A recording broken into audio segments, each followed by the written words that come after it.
My coworker kept taking credit for my work, so I started sending him helpful drafts with one tiny mistake only I knew how to fix. I used to think my coworker Ryan was just confident. Then I realized he was confident because he was presenting my work.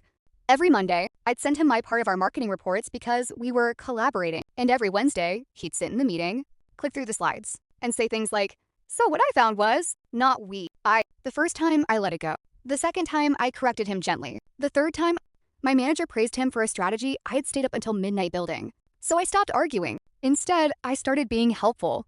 I sent Ryan my drafts like usual, but I added one tiny flaw in each one. Nothing that would hurt the company. Just something obvious enough that if you actually understood the work, you'd catch it immediately. A mislabeled chart, a fake placeholder statistic, a client name spelled slightly wrong.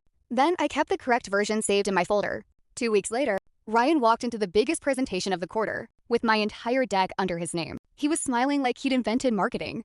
10 minutes in, the client stopped him and said, "Why is our company name spelled wrong?" Ryan froze. My manager turned to him. "Can you explain that?" He clicked around, stammering, sweating through his shirt. Then he said, I think she sent me the wrong version." And that was when I smiled and said, "Oh, no problem.